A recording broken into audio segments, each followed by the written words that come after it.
नमस्कार दोस्तों व प्यारे किसान भाइयों, आपके अपने YouTube चैनल में आपका हार्दिक स्वागत है। मैं हूं कृषि सलाहकार मुकेश कीचड़, एग्रीकल्चर एडवाइजर मुकेश कीचड़।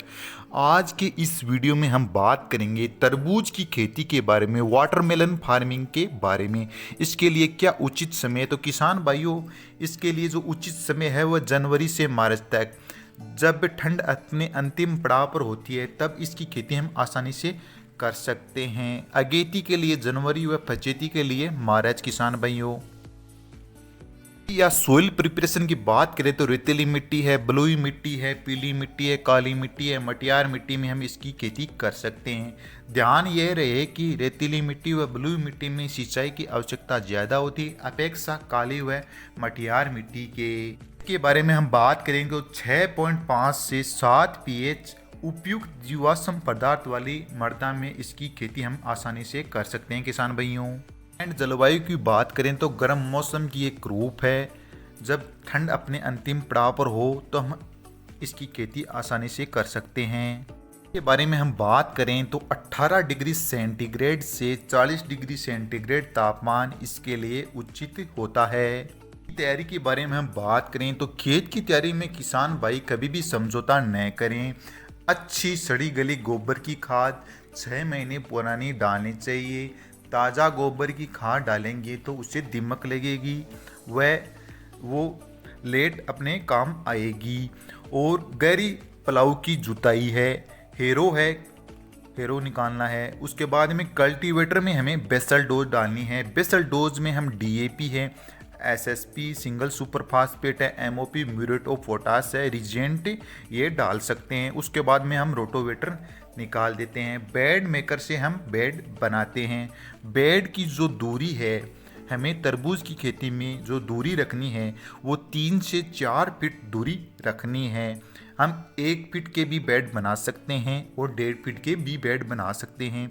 1 फीट के बेड में हमें सिंगल पाइपलाइन डालनी है, 1.5 फीट के बेड में हम डबल पाइपलाइन डालनी है। किसान भाइयों, और 20 माइक्रोन की हमें मल्च बिछानी है। और किसान भाई, हम बात करें सीड रिक्वायरमेंट की तो सीड रिक्वायरमेंट में 150 से 200 ग्राम पर सीड एकड़ की आवश्यकता होती है। 1 एकड़ में बीघा कितना होता है? तो किसान भाई, हम कॉल करते हैं तो 1 एकड़ में 1.62 बीघा होता है, वो पक्का बीघा है। पक्के बीघे में 165 बाई 165 फीट का 1 बीघा होता है, 27,225 फीट का 1 बीघा होता है। जिन क्षेत्रों में कच्चा बीघा होता है, जहां पर 110 बाई 110 फीट का 1 बीघा होता है, 12,100 फीट, तो वहां पर 2000 सीड प्रति बीघा आवश्यकता होती है। ग्राम के बारे में हम बात करें तो 100 ग्राम पर बीघा सीड की आवश्यकता होती है। जिन क्षेत्रों में पक्का बीघा होता है 165 बाई 165 का, उन क्षेत्रों में 4500 सीड की आवश्यकता होती है। ग्राम के बारे में हम बात करें तो 225 ग्राम बीज की आवश्यकता होती है। किसान भाइयों, 1 एकड़ में 43,560 फीट होती है। किसान भाइयों, तो ये बहुत से कॉल आते हैं किसान भाइयों के, इसके लिए आपको बता दिए हैं। उचित किस्म व वैरायटियों के बारे में हम बात करें तो किसान भाइयों, अल्पाइन की 302 ये अच्छी वैरायटी है। अल्पाइन 909 यह भी अच्छी वैरायटी है। अल्पाइन सुपर गोल्ड यह भी अच्छी वैरायटी है। 4 वर्ष से हम इसको यूज करें अल्पाइन की तीनों वैरायटियों को, बहुत ही अच्छे शानदार रिजल्ट हैं। 5 से 7 केजी एक तरबूज का वेट होता है और अधिकतम 13-14 केजी भी हो सकता है। इसके अच्छे रिजल्ट हैं किसान भाइयों। अगली वैरायटी के बारे में हम बात करें तो किसान भाइयों, नम हेम्स की मैक्स वैरायटी है।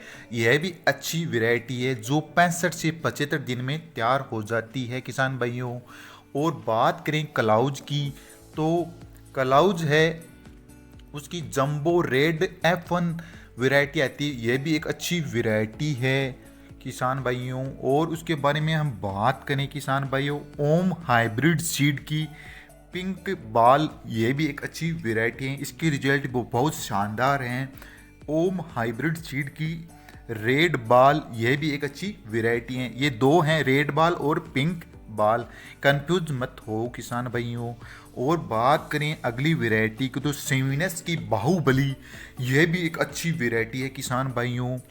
कोनिका सीड की लेंटस वैरायटी, यह भी अच्छी वैरायटी है किसान भाइयों। और कोनिका सीड की भीमराज वैरायटी, यह भी अच्छी है किसान भाइयों। और रिट्रो सीड्स की अर्जुन वैरायटी, इसके भी बहुत शानदार रिजल्ट हैं किसान भाइयों। इसका भी हमने 3-4 वर्ष से अच्छे रिजल्ट आ रहे हैं। ग्रीन नोरा की सुगर फ्रूट, यह भी अच्छी वैरायटी है किसान भाइयों। और कैलस सीड की कैंडी नाम से आती है, यह भी एक अच्छी वैरायटी है किसान भाइयों। इंडस की ब्लैक क्वीन प्लस, यह भी एक अच्छी वैरायटी है किसान भाइयों। और सागर सीड की सागर किंग व अमन, दो वैरायटी हैं, सागर किंग व अमन, यह भी अच्छी वैरायटी है किसान भाइयों। नामधारी अमन, यह भी अच्छी वैरायटी है किसान भाइयों। नामधारी की मिश्री प्लस व कोहिनूर, अच्छी वैरायटी हैं किसान भाइयों। और सिजेंटा की सुगर क्वीन, यह भी एक अच्छी वैरायटी है। तो किसान भाइयों, हमने अच्छी वैरायटी जो हम यूज करते हैं, जिसके रिजल्ट अच्छे हैं, जिससे किसान भाइयों का पैसा बर्बाद नहीं होता है। हम कभी भी गलत किसान को नहीं बताते हैं, जिसके रिजल्ट अच्छे हों वही बताते हैं। ये वैरायटियाँ किसान भाइयों आप यूज कर सकते हैं। उसके बाद में हम बात करें वो 70 से 75 या 80 दिन लेती हैं सर्दियों की वजह से, और फचेते हैं वो 2 महीने में तैयार हो जाती हैं किसान भाइयों। प्लांट टू प्लांट डिस्टेंस के बारे में हम बात करें तो 1.5 फीट की हमें दूरी रखनी चाहिए किसान भाइयों। हम ड्रेंचिंग के बारे में बात करें तो हम फर्स्ट ड्रेंचिंग है वो तीसरे दिन करते हैं। उसमें NPK 19 नाइट्रोजन 19%, फॉस्फोरस 19% और potash 19%, 1 kg humic acid 500 ml 400 litre पानी में घोल बनाकर प्रति पौधा 100 ml ड्रेंचिंग कर सकते हैं किसान भाइयों। 5वें दिन हम बायोस्टीन फंगिसाइड या कार्बोडिज्म या थायोफेनेट मेथिल की ड्रेंचिंग कर सकते हैं 400 लीटर पानी में 100 ml प्रति पौधा किसान भाइयों। उसके बाद में हम बात करें तो हमें शेड्यूल की बात करें तो खाद शेड्यूल में आपको बताई है। शुरुआत में हम 19 का यूज़ करते हैं, फ्लोरिंग स्टेज में हम 12-61 और बीच में माइक्रो न्यूट्रिएंट्स भी डालते हैं। उसमें कैल्शियम बोरोन भी डालते हैं, जिंक भी डालते हैं, बाउन 34 भी डालते हैं, पोटास भी डालते हैं, ये सभी हम डालते हैं। अप्लाई के लिए हम फोरमेन ट्रैप्स भी लगाते हैं क्योंकि हमारे फ्रूट को डंक नहीं होना चाहिए, जिससे मार्केट वैल्यू डाउन हो जाती है किसान भाई। इसमें सफ़ेद मक्खी है, मकड़ी है, ये भी इनका भी अटैक अधिक होता है। लीफ माइनर है और एफिड है, जेसिड है, थ्रिप्स, एफिड जेसिड थ्रिप्स के लिए हमें टाकी समिट यूज कर सकते हैं, जिसमें टेक्निकल आता है स्पाइनोडोरम, ये हम यूज कर सकते हैं। और किसान भाई हम इसमें इलियों का भी प्रकोप हो तो जैसे सेमिलूपर है, हेरीली है, फल छेदक है, कैटरपिलर है, तो हम ड्यूबकॉन्ट की जो कोराजन है उसका यूज कर सकते हैं। अगर माहू, तेला, चेपा इनका अगर अटैक हो तो किसान भाई हम थायोमेथोक्सम इसका यूज कर सकते हैं 25% WG। और किसान भाई इसमें फंगस भी आती हैं, अगर हम नीमेटोड हैं तो वेलम प्राइम या कार्बोफ्यूरान का उपयोग कर सकते हैं। और भी जड़गलन है तो हम थायोफेनेट मेथिल, कॉपर ऑक्सीक्लोराइड, इनकी भी हम ड्रेंचिंग कर सकते हैं किसान भाइयों। और सर्दी के बचाव के लिए हमें अपने जो फील्ड है जो उसमें हम लोड नल से ढकना चाहिए किसान भाइयों, उस पर फाइबर के सरिये लगा देने चाहिए, जिससे ठंड का बचाव हो जाता है।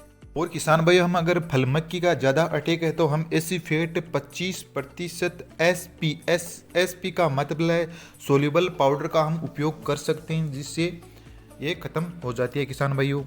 तरबूज नल से ढकना चाहिए किसान भाइयों, उस पर फाइबर के सरिये लगा देने चाहिए, जिससे ठंड का बचाव हो जाता है।